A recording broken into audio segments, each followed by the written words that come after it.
A second way to do it is something that typically comes up more in the context of when talking with people about 280E and how to kind of step around that.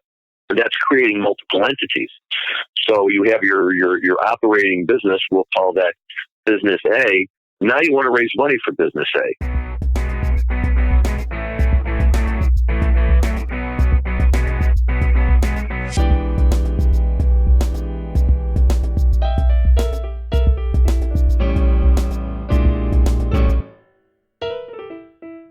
Hello, everyone. Welcome back to Cashing Out, brought to you each week by Hoban Law.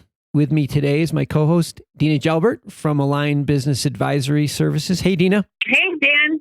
And also we have our legal advisor, attorney Larry Mishkin from the Mishkin Law and Hoban Law. Hi, Larry. Hi, guys. Hi, Dena. So, Dena, we've kind of been in a holding pattern for the last couple of weeks. Can you take a minute to give our listeners an update? Yeah, absolutely.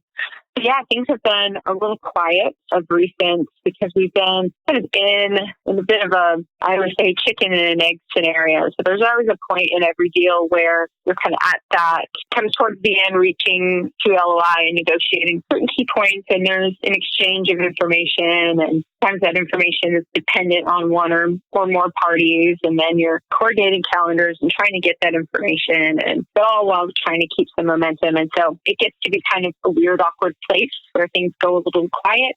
And that's kind of where we are. So we've gotten some really great interest. Some of the interested parties have kind of come down to where we're ready for some final terms. We're in the process of procuring some additional information for those folks so that they can, in turn, formalize potential offer. And so we're hopefully within just a matter of days of that happening. But that's kind of why we've been a little quiet of recent. Yeah, it's a little fatiguing. It's frustrating from you going at a certain pace for a while, and then the pace changes. So how do you keep everybody calm?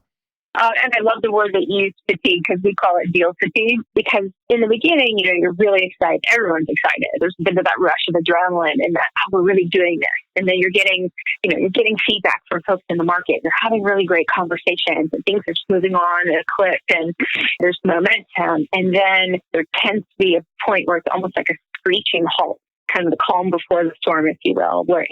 It's frustrating because it's emotionally tinged. Like you're ready, you're getting offers, you're in the red zone, you're almost there, but there's always just some last minute hurdles in administration, and because the folks that you're interacting with have to go talk to their people, and there's a kind of consensus that has to build on both sides, and you're negotiating terms, and just kind of goes quiet, and it's really frustrating. Sometimes we see buyers get just really tired. And this is where some folks, in some cases, will even say, you know what, forget it. Like I just don't know that we're going to get there. I think I'm just going to wait and visit this another time. But what we do to quell that fatigue is, one, tell folks, don't let me on your information. Two, sometimes what we'll do is we'll have a quick little pull-up call between the parties just to kind of reinvigorate life and remind everyone why we were all so excited about this, even sometimes just as much as a week or two beforehand.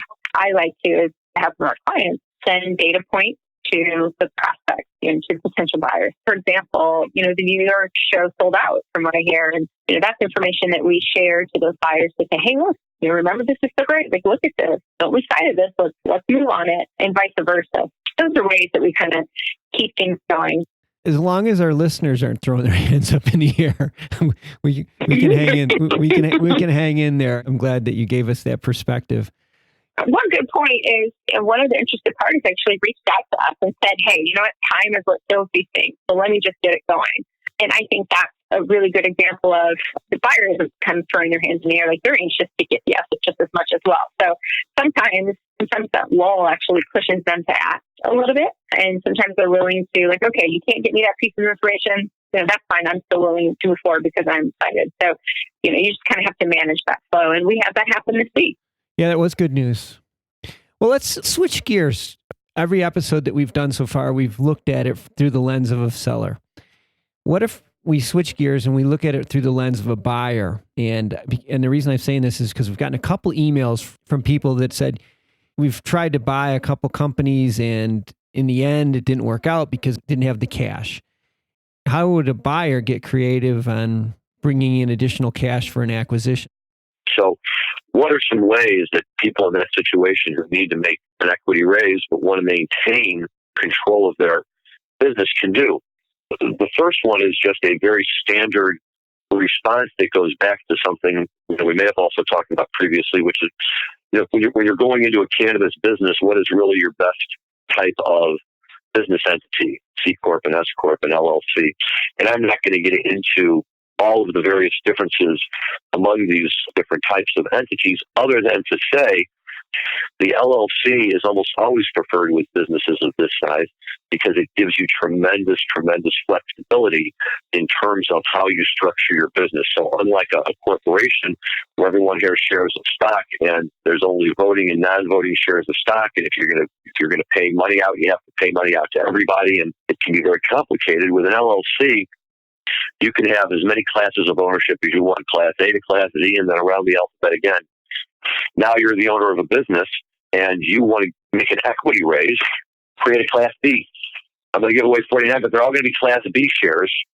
And the way I'm going to set it up is the Class B shares are not going to have voting privileges.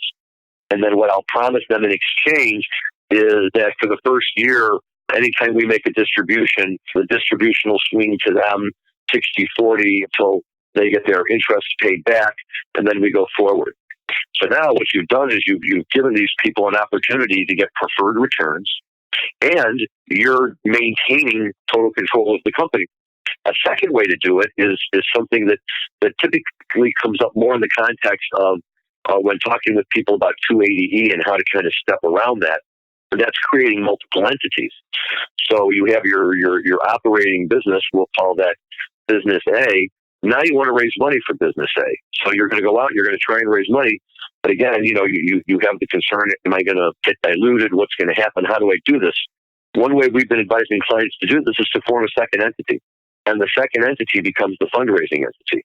And people invest their money in the second entity, understanding that the second entity is then going to take all of that money and invest it in the operating entity.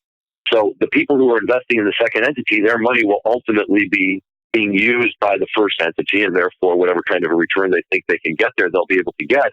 But the nice thing for the operating entity is that when all of that money comes in, it comes in as one investor, only through this entity, which is now investing in the operating entity. It gives you the ability to bring in a large number of people who all have various ownership interests in the investment entity, but that's a separate issue. From your operating entity, though, you get all of the money when that investment entity makes its investment into your operating business, and you get to limit the reach or the power that it has. So, just really quickly, those are two ways for people, either with existing businesses who are looking to raise money, or for people who are trying to plan a business and want to think of different ways to raise money without having to, give up control or ownership interest of the entire business. Yeah, those are pretty creative ideas. What were you going to say, Dena?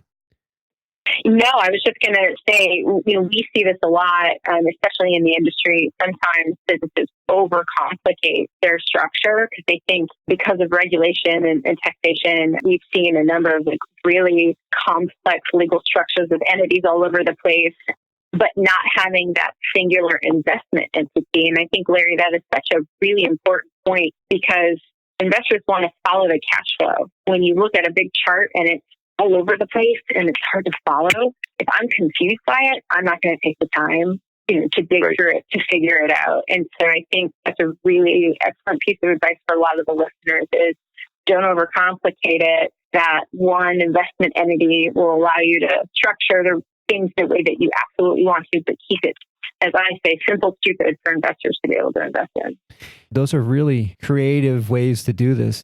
But I would recommend not to do this on your own. This is probably something that you should work with your legal counsel on this one to make sure that it's set up the way that works best for you. So to Dena's point, we don't overcomplicate anything. Good advice, Dan. Yeah, I thought you'd like that one.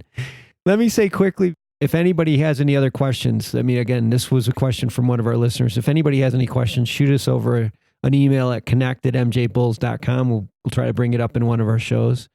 I want to give a quick thank you to Jamie Humiston for composing the music. One other thing, I have Larry's and Dena's contact information on the MJ Bulls website. So if anybody wants to get in touch with them, please use those links. Guys, thanks again for this week. Hopefully, Dena, next week we have some energy and we have some good stuff to talk about. Yes, absolutely. I'm hoping we break through and the sun shines come early next week. Guys, have a great week. And for our listeners, we will see you again next Sunday on Cashing Out.